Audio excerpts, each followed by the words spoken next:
www.tawheedkhalis.com. بسم اللہ الرحمن الرحیم ان الحمد للہ نحمده ونستعینه ونستغفره ونعوذ باللہ من شرور انفسنا ومن سیئات اعمالنا من يهده الله فلا مضل له ومن يضلل فلا هادي له واشهد ان لا اله الا الله وحده لا شريك له واشهد ان محمدا عبده ورسوله اما بعد. آج ہم انشاءاللہ پڑھیں گے کہ عید میلاد النبی صلی اللہ علیہ وسلم منانے کا شرعی حکم کیا ہے. اور یہ جو ہم باتیں پڑھیں گے انشاءاللہ یہ الحمدللہ جو کبار علماء ہیں جیسے العلامہ ابن باز، علامہ ابن عثیمین، علامہ البانی رحمۃ اللہ علیہ مجمعین اور شیخ صالح الفوزان حفظہ اللہ اور سعودی عرب کی جو فتاوی کمیٹی ہے، ان سب کے کلام کو، ان سب کے فتاوی کو جمع کر یہ الحمدللہ یہ ایک چھوٹا سا کتابچہ بنایا گیا. تو یہ دیکھتے ہیں کہ اس سے ہمیں کیا دینی معلومات ملتی ہیں. یہ بات معلوم ہے کہ حب رسول صلی اللہ علیہ وسلم کے بغیر ایمان مکمل نہیں. آپ صلی اللہ علیہ وسلم کا فرمان ہے صحیح بخاری کی روایت میں، لا یؤمن احدکم حتی اکون احب الیہ من والدہ وولدہ والناس اجمعین، کہ تم میں سے کوئی اس وقت تک مومن نہیں ہو سکتا جب تک میں اس کے والدین، اولاد اور تمام لوگوں سے بڑھ کر محبوب نہ ہو جاؤں. سبحان اللہ.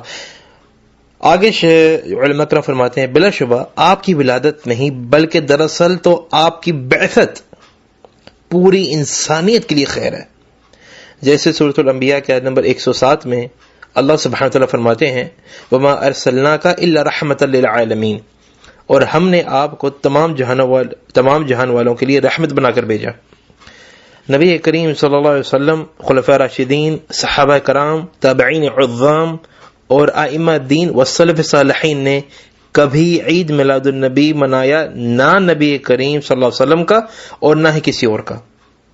اور رسول اللہ صلی اللہ علیہ وسلم کا ارشاد گرامی ہے جو متفق علیہ حدیث میں ہے، من احدث فی امرنا ھذا ما لیس فیہ فہو رد، کہ جس کسی نے ہمارے اس امر یعنی دین میں کوئی نئی بات ایجاد کی جو اس میں نہ تھی تو وہ مردود ہے. اور نبی کریم صلی اللہ علیہ وسلم کی ایک اور حدیث بھی ہے جو ترمذی کی ہے، جس میں پیارے پیغمبر صلی اللہ علیہ وسلم فرماتے ہیں انه من يعيش منكم بعدي فسيرى اختلافا كثيرا فعليكم بسنتي وسنة الخلفاء الراشدين المهديين فتمسكوا بها وعضوا عليها بالنواجذ وإياكم محدثات الأمور فإن كل محدثة بدعة وكل بدعة ضلالة، کہ تم میں سے کوئی جو میرے بعد زیادہ عرصے زندہ رہے گا تو وہ بہت اختلاف دیکھے گا. تمہیں میری سنت اور ہدایت یافتہ خلفاء راشدین کی سنت کو لازم پکڑنا چاہیے، اسے اپنے جبڑوں کی دانتوں سے مضبوطی کے ساتھ پکڑے رہو اور دین میں نئے نئے کاموں سے بچو، کیونکہ دین میں ہر نیا کام بدعت ہے اور ہر بدعت گمراہی ہے. سبحان اللہ. اور بدعت کی ایک تقسیم باطل ہے کہ حسنہ یعنی اچھی اور سیئہ یعنی بری بدعت ہوتی ہے، لہٰذا بدعت حسنہ کرنا جائز ہے. بعض لوگ کہتے ہیں نہیں، بلکہ نبی کریم صلی اللہ علیہ وسلم کا یہ فرمان عام ہے کہ ہم قسم کی بدعات گمراہی ہیں، اور بدعت تو ہوتی کوئی اچھا اور دینی کام ہے جو کہ شریعت سے ثابت نہ ہو. جیسے کہ آپ صلی اللہ علیہ وسلم اپنے اکثر خطبات میں فرمایا کرتے تھے، ترمذی کی روایت میں ہے وَكُلَّ بِدْعَةٍ ضَلَالَةٍ، اور ہر بدعت گمراہی ہے، اور اس کا انجام کیا ہے؟ جہنم. جیسے النسائی کی روایت میں ہے وَكُلُّ ضَلَالَةٍ فِي النَّارِ، اور ہر گمراہی کا ٹھکانہ جہنم ہے. نعوذ باللہ. یعنی بدعت حسنہ کہنے والے کے مطابق بعض بدعات ایسی ہیں جن کا انجام جہنم نہیں، حالانکہ یہ حدیث کے عمومی الفاظ کے خلاف ہے. اللہ تعالیٰ نے قرآن کریم کی کئی آیات میں رسول اللہ صلی اللہ علیہ وسلم کی پیروی کا حکم دیا اور مخالفت سے ڈرایا. جیسے سورۃ الحشر کی آیت نمبر 7 میں ہے وَمَا آتَاكُمُ الرَّسُولُ فَخُذُوهُ وَمَا نَهَاكُمْ عَنْهُ فَانْتَهُوا، اور جو رسول اللہ صلی اللہ علیہ وسلم تمہیں دیں اسے لے لو، اور جس چیز سے منع کریں اسے رک جاؤ. اور سورہ النساء کے نمبر 59 میں اللہ سبحانہ وتعالی فرماتے ہیں یا ایھا الذین آمنوا اطیعوا اللہ واطیعوا الرسول واولی الامر منکم فإن تنازعتم في شيء فردوه إلى الله ورسوله إن كنتم تؤمنون بالله واليوم الآخر ذلك خير وأحسن تأويلا. اللہ اکبر. اے مومنو، اللہ تعالیٰ اور اس کے رسول صلی اللہ علیہ وسلم کی فرما برداری کرو، اور جو تم میں سے صاحب حکومت ہیں ان کی بھی. اور اگر کسی بات میں تمہیں اختلاف واقع ہو تو اگر اللہ تعالیٰ اور روز آخرت پر ایمان رکھتے ہو تو اس میں اللہ تعالیٰ کے اور اس کے رسول صلی اللہ علیہ وسلم کے حکم کی طرف رجوع کرو، اور یہ بہت اچھی بات ہے اور اس کا انجام بھی اچھا ہے. اور سورہ احزاب کے نمبر 21 میں اللہ سبحانہ وتعالیٰ فرماتے ہیں لَقَدْ كَانَ لَكُمْ فِي رَسُولِ اللَّهِ أُسْوَةٌ حَسَنَةٌ لِمَنْ كَانَ يَرْجُو اللَّهَ وَالْيَوْمَ الْآخِرَ. یقیناً تم میں سے ہر شخص کے لیے جو اللہ تعالیٰ کی ملاقات اور روز قیامت پر یقین رکھتا ہو، پیغمبر صلی اللہ علیہ وسلم میں بہترین نمونہ. سبحان اللہ. دیکھیں دین مکمل ہو چکا ہے، اب اس میں کسی قسم کی کمی یا اضافے کی کوئی گنجائش نہیں. جیسے سورہ المائدہ کے نمبر 3 میں اللہ سبحانہ وتعالیٰ فرماتے ہیں الیوم اکملت لکم دینکم واتممت علیکم نعمتی ورضیت لکم الاسلام دینا، کہ آج ہم نے تمہارے لیے تمہارا دین کامل کر دیا اور اپنی نعمتیں تم پر پوری کر دی اور تمہارے لیے اسلام کو دین پسند کیا. اللہ اکبر. اور نبی کریم صلی اللہ علیہ وسلم کا فرمان ہے جو صحیح مسلم میں ہے کہ انہ لم یکن نبی قبلی الا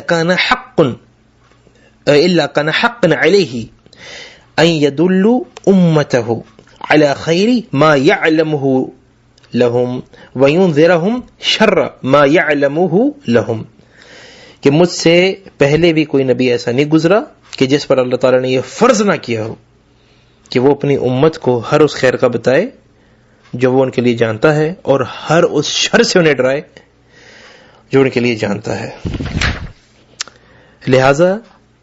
لہذا ہر خیر سنت کی پیروی میں ہے. اور نبی کریم صلی اللہ علیہ وسلم کا فرمان جو صحیح مسلم میں ہے وخیر الہدی ہدی محمد صلی اللہ علیہ وسلم، کہ بہترین بات اللہ تعالیٰ کی بات ہے اور بہترین طریقہ محمد صلی اللہ علیہ وسلم کا طریقہ ہے. سبحان اللہ. آگے علماء کرام فرماتے ہیں کہ اللہ تعالیٰ نے شریعت کی حفاظت کا ذمہ لیا ہے. اگر اس میلاد کا شریعت سے کچھ تعلق ہوتا تو وہ ہم تک محفوظ پہنچتی. جیسے سورہ حجر کے آیت نمبر 9 میں اللہ تعالیٰ فرماتے ہیں اِنَّا نَحْنُ نَزَّلْنَا الذِّكْرَ وَإِنَّا لَهُ لَحَافِظُونَ، ہم نے ہی اس قرآن کو نازل فرمایا اور ہم ہی اسی کے محافظ ہیں. دیکھیں کثرت کی وجہ سے دھوکہ نہ کھائیں کہ اکثر جاہل عوام اسے مناتی ہے اور علماء سو ان کی پشت پناہی کرتے ہیں، بلکہ اللہ تعالیٰ نے ہر ایک زمانے میں اکثریت کو گمراہی کی پیروی کرنے والا بتلایا. جیسے سورہ یوسف کے نمبر 106 میں اللہ تعالیٰ فرماتے ہیں وَمَا يُؤْمِنُ أَكْثَرُهُمْ بِاللَّهِ إِلَّا وَهُمْ مُشْرِكُونَ، اور ان میں سے اکثر لوگ باوجود اللہ پر ایمان رکھنے کے بھی مشرک ہی ہیں، نعوذ باللہ. اور سورۃ الانعام کے نمبر 116 میں دیکھیں غور سے سنیں اللہ تعالیٰ کیا فرماتے ہیں وَإِن تُطِعْ أَكْثَرَ مَنْ فِي الْأَرْضِ يُضِلُّوكَ عَنْ سَبِيلِ اللَّهِ اللَّهُ مُسْتَعَانٌ أَن يَتَّبِعُونَ إِلَّا الظَّنَّ وَإِنْهُمْ إِلَّا يَخْرُصُونَ. اور دنیا میں زیادہ لوگ ایسے ہیں کہ اگر آپ ان کا کہنا ماننے لگیں گے تو وہ آپ کو اللہ کی راہ سے بہرا کر دیں گے، محض بے اصل خیالات پر چلتے ہیں اور بالکل اٹکل سی باتیں کرتے ہیں. بدعت کے علاوہ اس میں منکرات، فحاشی، اختلاط، فرائض کا ترک اور محرمات کا ارتکاب ہوتا ہے، بلکہ سب سے بڑھ کر شرک اکبر تک ہوتا ہے، جیسے نبی کریم صلی اللہ علیہ وسلم کو پکارنا اور آپ صلی اللہ علیہ وسلم کے نام کی نظر و نیاد کرنا وغیرہ، نعوذ باللہ.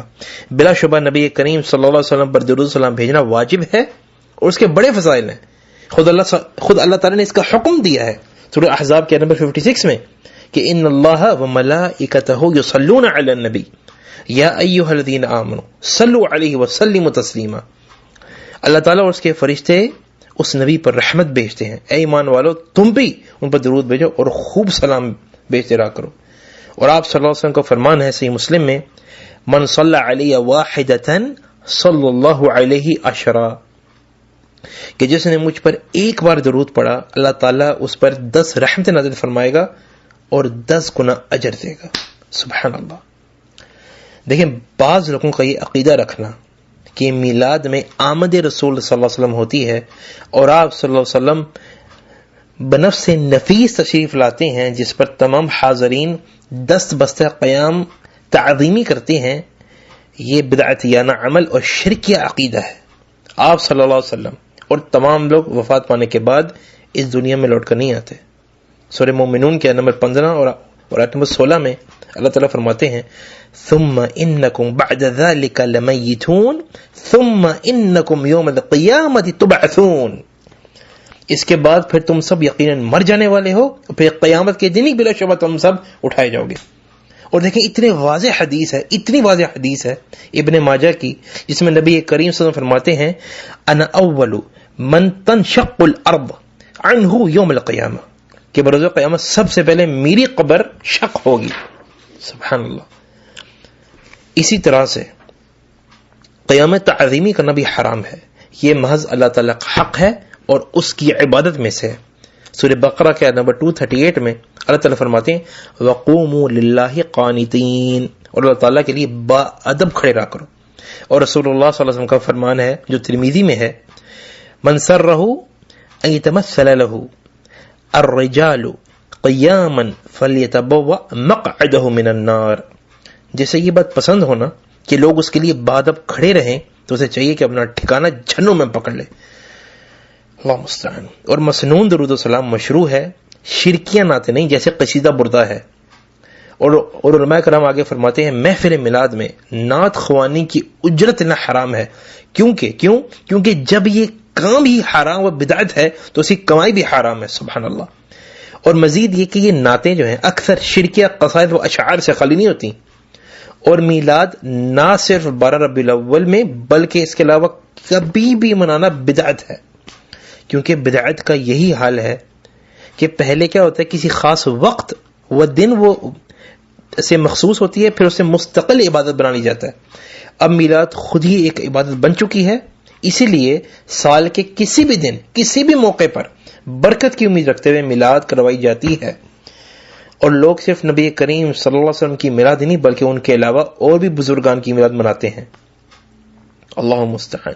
اسی طرح سے اپنے بچوں کی بھی سالگرہ مناتے ہیں، حالانکہ میلاد نہ نبی کی کرنی چاہیے نہ کسی اور کی، جیسے بدوی ہو گئے، حسین ہو گئے، یا عبد القادر جیلانی، یا سالگرہ منانا یہ نصارہ اور غیر مسلموں کی مشابہت ہے۔ میرے بھائی کیا ہو گیا ہمیں؟ اور اللہ تعالیٰ نے ہمیں عیدین یعنی عید الفطر اور عید الاضحیٰ عطا فرمائی، اور جمعہ کو بھی عید کہا۔ اسی میں ہر مومن کے لیے کفایت ہے جو اسے بدعات کو اپنانے سے مستغنا کر دیتی ہے۔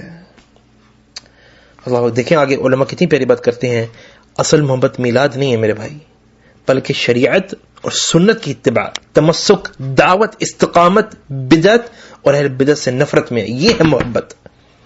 جیسا کہ پہلے بیان ہوا کہ قرون ثلاثہ وہ 3 نسلیں ہیں جن کے حق پر ہونے کی گواہی خود رسول اللہ صلی اللہ علیہ وسلم دی، یعنی صحابہ، تابعین اور تبع تابعین میں میلاد کا وجود نہیں تھا، بلکہ میلاد تو 4 صدی ہجری میں شیعہ فاطمیوں نے ایجاد کیا۔ اس کی بدعت ہونے کا انکار صرف جاہل یا متعصب ہی کرتا ہے۔ جاہل کو دلیل کے ذریعے رشد و ہدایت کی جانب دعوت دی جائے، جبکہ متعصب کی ہدایت کے لیے دعا کی جائے۔ ہمیں دلیل کی پیروی کرنی چاہیے، نہ کہ کسی جاہل یا اندھے مقلد و مذہبی متعصب کی۔ اللہ اکبر، کتنی پیاری بات ہے کہ ہمیں دلیل کی پیروی کرنی چاہیے، نہ کہ کسی جاہل یا اندھے مقلد و مذہبی متعصب کی۔ بدعت دین میں حرام ہے، جیسے کہ اوپر حدیث میں بیان ہوا کہ من احدث فی امرنا ھذا، جبکہ دنیاوی امور میں نئی اور مفید ایجادات کو استعمال کرنا جائز ہے۔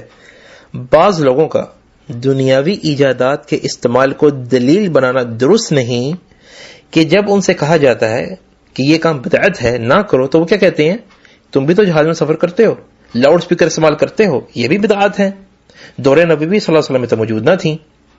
تو وہ اسی اہم قاعدے سے جہالت کی وجہ سے ایسا کرتے ہیں، اور بدعت کا آخر نتیجہ شرک تک پہنچا دیتا ہے، جیسے مزارات کی تعمیر انہیں اللہ کا شریک کرنے تک پہنچا دیتی ہے۔ دیکھیں میلاد خالص بدعت ہے اور شرک کے مشہور و قوی وسائل میں سے ہے۔ اس بدعتی عید کی بجائے ثابت شدہ معلوم فرائض، سنن و نوافل کا اہتمام کرنا چاہیے۔ علماء کرام فرماتے ہیں 12 ربیع الاول کو آپ صلی اللہ علیہ وسلم کی وفات ثابت ہے، البتہ تاریخ ولادت کے بارے میں بہت اختلاف ہے.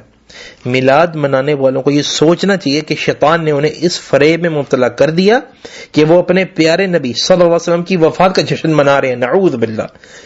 اس کے علاوہ اس میں نصارہ کی کرسمس کی مشابہت ہے. دیکھیے پیارے پیغمبر صلی اللہ علیہ وسلم نے کتنا سچ فرمایا تھا متفق علیہ حدیث میں، لَتَتْبَعُنَّ سَنَنَ مَنْ كَانَ قَبْلَكُمْ شِبْرًا شِبْرًا وَذِرَاعًا بِذِرَاعٍ حَتَّى لَوْ دَخَلُوا جُحْرَ ضب تبعتموہم قلنا یا رسول اللہ صلی اللہ علیہ وسلم الیہود ونصارى قال فمن، کہ تم ضرور اپنے سے پہلے لوگوں کے طریقوں پر چلو گے، بالشت کے برابر بالشت اور ہاتھ کے برابر ہاتھ، حتیٰ کہ اگر وہ سانڈے یا گو کی بلی میں داخل ہوئے تھے تو تم بھی ان کی پیروی کرو گے. ہم نے عرض کیا اے اللہ کے رسول صلی اللہ علیہ وسلم یہود و نصارہ؟ تو آپ صلی اللہ علیہ وسلم نے فرمایا اور کون، یعنی انہی کی پیروی کرو گے. اور صحیح بخاری کی حدیث میں ہے لا تطرونی کما اطرت النصارى ابن مریم انما انا عبد فقولوا عبد اللہ ورسولہ. اللہ اکبر. میری تعریف میں غلو و مبالغہ نہ کرو جیسا کہ نصارہ نے ابن مریم علیہ السلام کے لیے کیا، اس لیے کہ میں اللہ کا بندہ ہی ہوں، لہذا مجھے اللہ کا بندہ اور اس کا رسول ہی پکارا کرو، مجھے یہی بولا کرو. سیرت النبوی صلی اللہ علیہ وسلم اور آپ صلی اللہ علیہ وسلم کے فضائل معجزات کا ذکر کرنا اچھی بات ہے، لیکن عید میلاد کا دن مخصوص کرنا صحیح نہیں، بلکہ سارا ہی سال اس کا گاہے بگاہے ذکر ہونا چاہیے. میرے بھائی، غریبوں یتیموں کو کھانا کھلانا مشروع ہے، لیکن فضیلت سمجھ کر اس مخصوص دن کا قصد کرنا بدعت ہے. جیسا کہ سلسلہ احادیث الصحیحہ میں یہ حدیث آئی ہے کہ حدثنی ثابت بن ضحاک کہ قال نذر رجل على احد رسول اللہ صلی اللہ علیہ وسلم ان ينجر ابلا ببوانة فقال رسول الله صلى الله عليه وسلم هل كان فيها وثن من اوثان الجاهلية يعبد؟ قالوا لا. قال فهل كان فيها عيد من اعيادهم؟ قالوا لا. فقال رسول الله صلى الله عليه وسلم اوفي بنذرك فانه لا وفاء لنذر في معصية الله ولا فيما لا يملك ابن آدم. کہ سیدنا ثابت بن ضحاک رضی اللہ عنہ فرماتے ہیں کہ ایک شخص نے عہد نبوی صلی اللہ علیہ وسلم میں نظر مانی کہ وہ ایک اونٹ بوانا نامی مقام پر ذبح کرے گا. اس پر رسول اللہ صلی اللہ علیہ وسلم نے فرمایا کیا وہاں جہلیت کے وثن یعنی بت کے مزار میں سے کوئی وثن تھا جس کی عبادت کی جاتی ہو؟ فرمایا نہیں. پھر پوچھا کیا وہاں جہلیت کی عیدوں میں سے کوئی عید منائی جاتی تھی؟ فرمایا نہیں. اس پر آپ صلی اللہ علیہ وسلم نے فرمایا تو پھر اپنی نظر پوری کرو، کیونکہ اللہ تعالیٰ کی نافرمانی پر مبنی نظر یا ایسی چیز کی نظر جس کا ابن آدم مالک نہیں کو پورا نہیں کرنا چاہیے. علماء کرام فرماتے ہیں اس سے ثابت ہوا کسی مخصوص جگہ پر جہاں غیر اللہ کی نظر و نیاز دی جاتی ہے جیسے مزارات، وہاں اللہ تعالیٰ کے نام کی بھی نظر و نیاز نہیں کرنی چاہیے تاکہ ان سے مشابہت سے بچا جا سکے اور جاہل عوام کسی مغالطے کا شکار نہ ہو. اسی طرح بدعتیوں کے کسی مشہور دن میں ان کے مخصوص کھانے وغیرہ کی تقسیم اور لینے سے پرہیز کرنا چاہیے جیسے عید میلاد اور 11ویں وغیرہ. میلاد کبھی کسی نبی نے نہیں منائی، یہاں تک کہ کرسمس جس کی مشابہت کی جاتی ہے وہ بھی سیدنا عیسیٰ علیہ السلام سے ثابت نہیں. سبحان اللہ.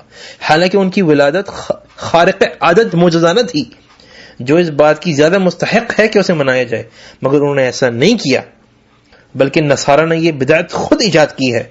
جیسے کہ اللہ تعالیٰ سورہ حدید کے آیت نمبر 27 میں اللہ تعالیٰ کیا فرماتے ہیں وَرَهْبَانِيَّةَ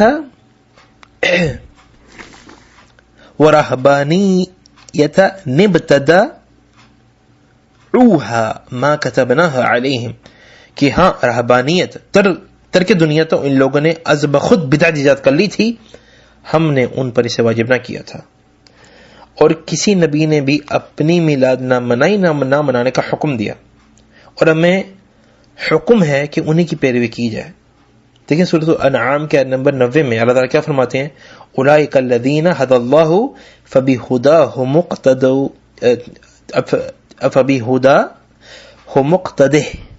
کہ یہی انبیاء کرام ایسے تھے جن کو اللہ تعالیٰ نے ہدایت کی تھی، سو آپ ان کے ہی طریق پر چلیں. دیکھیں میلاد کے رد میں سلف صالحین نے بھی کافی لکھا ہے، جیسے شیخ الاسلام ابن تیمیہ کی اقتداء الصراط المستقیم ہو گئی، امام شاطبی کی الاعتصام ہو گئی، اور شیخ محمد ابن ابراہیم رحمۃ اللہ علیہ مجمعین کی کتب. تو اس لیے بعض خلف کا اس کی تحسین کرنا جائز نہیں ہے میرے بھائی. جہاں تک سوال ہے میلادی بدعتی کے اخروی انجام کا، تو وہ اللہ تعالیٰ کی مشیت کے تابع ہے، کیونکہ بدعت کی دو اقسام ہیں، بدعت مکفرہ اور بدعت غیر مکفرہ. ایک سے انسان دار اسلام سے خارج ہو جاتا ہے، جبکہ دوسری سے نہیں. جو بدعت مکفرہ وہ شرک کی حد تک پہنچ جائے وہ بدعت مکفرہ ہے، جیسے حلول کا عقیدہ کہ اللہ تعالیٰ ہر مخلوق کے اندر حل ہو چکا ہے، یا غیر اللہ کو مدد کے لیے پکارنا، اور غیر مکفرہ جیسے یہی میلاد وغیرہ. دیکھیں عید میلاد کا باطل ہونا اس سے بھی ثابت ہے کہ اس کے قائلین کبھی تو مانتے ہیں کہ یہ بدعت ہے، مگر بدعت حسنہ یعنی اچھی بدعت ہے. اور جب انہیں بتایا جاتا ہے کہ اچھی بری بدعت کی تقسیم باطل ہے بلکہ دین میں ہر بدعت گمراہی ہے، تو پھر وہ پینترا بدل کر اسے مسنون ثابت کرنے بیٹھ جاتے ہیں اور قرآن و حدیث سے اپنے زعم میں دلائل لاتے ہیں. حالانکہ یہ تو متضاد بات ہے میرے بھائی کہ یہ مسنون بھی ہو اور بدعت ہے اور ساتھی بدعت حسنہ بھی. ان کے کچھ مشہور شبہات مختصر جوابات مندرجہ ذیل ہیں. نمبر 1، لوگ کہتے ہیں نصارہ تو اپنے نبی کی محبت میں میلاد منائیں اور ہم کیوں نہ منائیں بھائی. اس کا جواب، اس قسم کی بات کرنے والوں کو مندرجہ ذیل احادیث پر غور کرنا چاہیے، اور اس میں نبی کریم صلی اللہ علیہ وسلم نے اس قسم کے مطالبے پر کیا رد عمل پیش کیا، اور آپ کے خلیفہ سیدنا عمر رضی اللہ عنہ نے کیسے اس منہج کو سمجھا اور دنیا کو سمجھایا. سیدنا ابو واقد لیثی رضی اللہ عنہ سے روایت ہے کہ جہاد پر جاتے وقت بعض ان لوگوں نے جو نئے مسلمان ہوئے تھے مشرکین کے ایک بیری کے درخت ذات انواع جس کا نام تھا کو جس پر وہ تبرک کے لیے اسلحہ لٹکایا کرتے تھے دیکھ کر رسول اللہ صلی اللہ علیہ وسلم سے اپنے لیے بھی ایک ایسا ہی تبرک کی خاطر ایک درخت مقرر کرنے کا مطالبہ کیا، جس پر آپ صلی اللہ علیہ وسلم نے فرمایا سبحان اللہ ھذا کما قال قوم موسیٰ اجعل لنا الہا کما لہم آلہۃ والذی نفسی بیدہ لترکبن سنت من کان قبلکم. یہ ترمذی کی روایت ہے میرے بھائی. سبحان اللہ، یہ تو ایسا مطالبہ ہے کہ جیسے قوم موسیٰ علیہ السلام نے کیا کہ ہمیں بھی ایسا معبود بنا دیں جیسے ان مشرکین کے معبودات ہیں. اس ذات کی قسم جس کا تو میری جان ہے تم ضرور بالضرور اپنے سے پہلے لوگوں کی پیروی کرو گے. اور سیدنا عمر رضی اللہ عنہ سے روایت ہے کہ آپ صلی اللہ علیہ وسلم کہ آپ رضی اللہ عنہ حجر اسود کو بوسہ دیتے ہوئے فرماتے تھے انی اعلم انک حجر لا تضر ولا تنفع ولولا انی رأیت النبی صلی اللہ علیہ وسلم یقبلک ما قبلتک. اور یہ بخاری کی روایت ہے. میں جانتا ہوں کہ تو ایک پتھر ہی ہے جو نہ نقصان پہنچا سکتا ہے نہ نفع. اگر میں نبی کریم صلی اللہ علیہ وسلم کو تجھے چومتے ہوئے نہ دیکھتا تو کبھی نہ چومتا. نمبر 2، یہ سنت حسنہ ہے جس پر اجر ہے، کیونکہ حدیث میں آیا ہے جو کہ مسلم کی حدیث ہے من سن فی الاسلام سنتا حسنتا فلو اجرها واجر من عمل بها بعده من غیر ان ينقص من اجورهم شیء. کہ جس نے اسلام میں کوئی سنت حسنہ اچھا طریقہ جاری کیا تو اسے اس کا اجر ملے گا، اور ان کا بھی جو ان پر عمل کریں گے مگر ان کے اجر میں کچھ کمی نہ کیا جائے گا. اس کا جواب، سنت حسنہ اس عمل کے لیے کہا گیا ہے جس کی شریعت میں کوئی اصل موجود ہو، پھر لوگوں نے اس کام کو چھوڑ دیا ہو اور کوئی جاری کر دے جس کی دیکھا دیکھی دوسرے بھی وہ کام شروع کر دیں، تو اسے ان سب کا اجر ملے گا. جیسے خود اس حدیث کے پس منظر میں صدقے کا ذکر ہے. سنت حسنہ اور بدعت حسنہ میں ویسے ہی واضح فرق ہے. نمبر 3، اس آیت سے استدلال کیا جاتا ہے جو سورہ یونس کی آیت نمبر 58 ہے، قل بفضل اللہ وبرحمتہ فبذلک فلیفرحوا هو خیر مما یجمعون. آپ کہہ دیجئے کہ بس لوگوں کو اللہ کے اس فضل اور رحمت پر خوش ہونا چاہیے، وہ اسے بہت زیادہ بہتر ہے جس کو وہ جمع کر رہے ہیں. جواب، مشہور مفسرین کرام جو ہیں ان میں سے ایک کسی نے بھی اس سے نبی کریم صلی اللہ علیہ وسلم کی ولادت مراد نہیں لی، بلکہ سیدنا ابو سعید خدری و ابن عباس رضی اللہ عنہما سے ثابت ہے کہ اس سے قرآن کریم مراد ہے۔ نمبر 4، جب آپ صلی اللہ علیہ وسلم سے پیر کے دن کے روزے کے متعلق سوال کیا گیا تو آپ صلی اللہ علیہ وسلم نے فرمایا، جو صحیح مسلم کی روایت ہے، ذاک یوم ولدت فیہ ویوما بعثت او انزل علی فیہ، اس دن میں پیدا ہوا، اسی دن مبعوث کیا گیا یا مجھ پر وحی نازل ہوئی۔ اس کا جواب، اس میں آپ صلی اللہ علیہ وسلم نے یہ نہیں بیان فرمایا کہ اس دن روزہ رکھنے کی یہی وجہ ہے، بلکہ دوسری احادیث سے ثابت ہے۔ اس دن اعمال اللہ تعالیٰ کی حضور پیش ہوتے ہیں میرے بھائی، اور آپ صلی اللہ علیہ وسلم چاہتے تھے کہ روزے کی حالت میں اعمال پیش ہوں۔ یہ تو کچھ تاریخی حقائق تھے جو پیر کے دن واقع ہوئے تو آپ صلی اللہ علیہ وسلم نے بیان فرما دیے، کیونکہ آپ صلی اللہ علیہ وسلم نے ولادت کے دن کو، جو بہت سے لوگوں کے نزدیک 12 ربیع الاول ہے، کو کوئی خصوصی اہمیت نہیں دی، اور نہ یہ ثابت ہے کہ آپ صلی اللہ علیہ وسلم اسے منایا ہو، بلکہ اسی حدیث میں صرف پیدائش کا ہی ذکر نہیں بلکہ نزول وحی کے آغاز کا بھی ذکر ہے۔ تو کیا اس کا بھی جشن یا عید منائی جاتی ہے اگر یہ دلیل ہے تو؟ اور اس میں پیر کے دن کا تو متعین ہے مگر 12 ربیع الاول کا نہیں، جو کبھی پیر کو کبھی جمعہ وغیرہ کو آتی ہے، پھر یہ حدیث دلیل کیسے بن سکتی ہے میرے بھائی؟ اللہ کے لیے کچھ سوچو۔ پانچواں شبہ، نبی کریم صلی اللہ علیہ وسلم نے کہ جب مدینہ آمد ہوئی تو پایا کہ یہود یوم عاشورہ کو روزہ رکھتے ہیں، پوچھنے پر بتایا، جو بخاری کی روایت ہے، ھذا یوم عظیم وهو يوم نجى الله فيه موسى واغرق آل فرعون فصام موسى شكرا لله فقال انا اولى بموسى منهم فصامه وامر بصيامه۔ یہ بڑا عظیم دن ہے جس میں اللہ تعالیٰ نے سیدنا موسیٰ علیہ السلام کو نجات بخشی اور آل فرعون کو غرق فرمایا، جس پر سیدنا موسیٰ علیہ السلام نے اللہ تعالیٰ کے شکرانے میں روزے رکھا۔ آپ صلی اللہ علیہ وسلم نے فرمایا، میں ان یہود کے مقابلے میں سیدنا موسیٰ علیہ السلام سے زیادہ قریب ہوں کہ ان کی خوشی میں شریک ہوں۔ تو آپ صلی اللہ علیہ وسلم نے خود بھی روزہ رکھا اور لوگوں کو بھی روزہ رکھنے کا حکم ارشاد فرمایا۔ تو اس میں نبی کریم صلی اللہ علیہ وسلم نے خاص دنوں میں ہونے والے عظیم واقعات کو روزے اور شکر کی صورت میں منانے کی مشروعیت کو بیان فرمایا ہے۔ اس کا جواب، اللہ تعالیٰ نے جس نعمت کا ذکر فرمایا، یاد رکھیں جو شکر کے زیادہ لائق ہے وہ آپ صلی اللہ علیہ وسلم کی بعثت ہے، نہ کہ ولادت۔ جیسا کہ سورہ آل عمران کے نمبر 164 میں اللہ تعالیٰ فرماتے ہیں، لقد من اللہ علی المؤمنین اذ بعث فیہم رسولا من انفسہم، کہ بے شک مسلمانوں پر اللہ تعالیٰ کا بہت بڑا احسان ہے کہ انہی میں سے ایک رسول ان پر بھیجا۔ اللہ اکبر۔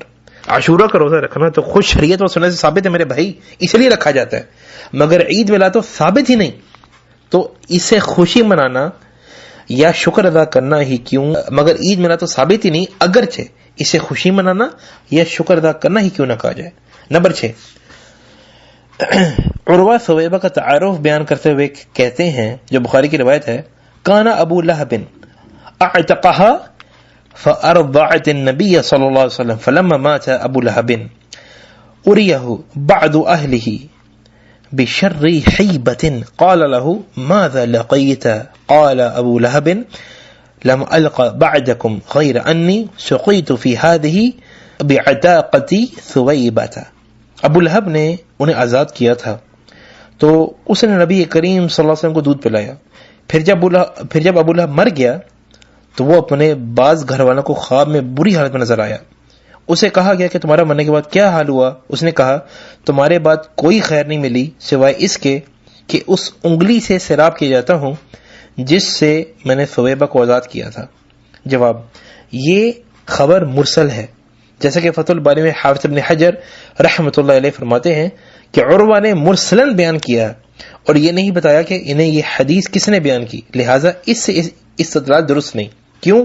کیونکہ مرسل روایت ضعیف کی قسم ہوتی ہے کہ ہم اس شخص کا صادق و ثقہ ہونا نہیں جانتے جس نے عروہ سے یہ خبر بیان کی، اور امام بخاری نے اپنی صحیح بخاری میں صرف متصل سند کے صحیح ہونے کی شرط لگائی ہے، نہ کہ ہر روایت کی جیسے مرسل، اور ویسے بھی یہ خواب ہے جس سے حجت نہیں پکڑی جاتی، اور ساتھ ہی کافر کا ہر عمل برباد ہے، اسے اس کا ثواب حاصل نہیں ہوگا، اور ابو لہب کا انجام تو قرآن کریم میں مستقل صورت میں بیان ہوا ہے کہ وہ آگ میں ہے. کافروں کے اعمال کے بارے میں اللہ تعالیٰ کیا فرماتے ہیں سورہ فرقان کے آیت نمبر 23 میں وَقَدِمْنَا إِلَىٰ مَا عَمِلُوا مِنْ عَمَلٍ فَجَعَلْنَاهُ هَبَاءً مَنْثُورًا. اور انہوں نے جو اعمال کیے تھے ہم نے ان کی طرف بڑھ کر انہیں پراگندہ ذروں کی طرح کر دیا. اور سیدہ عائشہ رضی اللہ عنہا نے رسول اللہ صلی اللہ علیہ وسلم سے عبداللہ بن جدعان کے بارے میں پوچھا جو صحیح مسلم کی روایت ہے یا رسول اللہ صلی اللہ علیہ وسلم ابن جدعان کان فی الجاہلیت یصل الرحم ویطعم المسکین فهل ذاک نافعه قال لا ينفعه انه لم يقل يوما رب اغفر لي خطیئتی یوم الدین. اللہ اکبر اللہ مستعان. اے اللہ کے رسول صلی اللہ علیہ وسلم ابن جدعان جاہلیت کے دور میں صلہ رحمی کرتا تھا اور مساکین کو کھانا کھلایا کرتا تھا. کیا اسے یہ عمل کوئی فائدہ پہنچائے گا؟ تو آپ صلی اللہ علیہ وسلم نے فرمایا نہیں، اسے کوئی فائدہ نہیں پہنچائے گا. اس نے تو ایک دن بھی یہ نہیں کہا اے میرے رب روز جزا کے دن میری خطائیں بخش دینا. اللہ مستعان. تاریخی کتب سے ثابت ہے کہ ابو لہب نے نبی کریم صلی اللہ علیہ وسلم کے پیدائش کے کافی عرصہ بعد سویبہ لونڈے کو آزاد کیا تھا. اور ایک مومن کے دل میں تو ولادت نبی صلی اللہ علیہ وسلم کی خوشی ہر پل موجزن رہتی ہے، نہ کہ سالانہ عید کے نام پر اچانک یہ ابھاری جاتی ہے. نمبر 7 کہ ذکر مصطفیٰ صلی اللہ علیہ وسلم کا احیاء مطلوب ہوتا ہے، جیسا کہ حج کے اعمال میں بھی سیدنا ابراہیم علیہ السلام وغیرہ کی یادگاروں کو زندہ کیا جاتا ہے. جواب رسول اللہ صلی اللہ علیہ وسلم کے بارے میں تو اللہ تعالیٰ نے کیا فرمایا سورہ الشرح آیت نمبر 4 میں وَرَفَعْنَا لَكَ ذِكْرَكَ ہم نے تیرا ذکر بلند کر دیا. اللہ تعالیٰ نے آپ صلی اللہ علیہ وسلم کا ذکر بلند کیا. آذان، اقامت، خطبات، درود و سلام، تشہد اور احادیث پڑھنے کے ذریعے آپ صلی اللہ علیہ وسلم کا تذکرہ کرنا اس سے کہیں بلند ہے کہ محض سالانہ انہیں یاد کر لیا جائے. نمبر 8 صحابہ کرام بھی مدح رسول اللہ صلی اللہ علیہ وسلم میں اشعار پڑھا کرتے تھے، جیسے سیدنا حسان بن ثابت ہیں اور کعب بن زہیر رضی اللہ عنہما. جواب یہ بات قطعاً ثابت نہیں کہ صحابہ کرام رضی اللہ عنہم رسول اللہ صلی اللہ علیہ وسلم کی مدح میں شعر میلاد کے خاص دنوں میں پڑھتے ہوں اور اس کے ذریعے سے تقرب الہی کی امید رکھتے ہوں، بلکہ ان کے غالب اشعار جنگوں اور فتوحات کے موقع پر ہوا کرتے تھے. لہٰذا اس کا موجودہ بدعیہ بلکہ شرکیہ صوفی نعتوں سے جن میں آج کل میوزک اور رقص بھی ہوتا ہے سے کوئی تعلق نہیں. یہ تھے علماء کرام کے چند اقوال اور ان کی علمی خدمات. اللہ تعالیٰ سے دعا ہے کہ اللہ تعالیٰ ہم سب کے توفیق دے کہ ہم حق پر چلیں اور باطل سے دور رہیں. آمین. سبحانک بحمدک اشہد ان لا الہ الا انت استغفرک و اتوب الیک.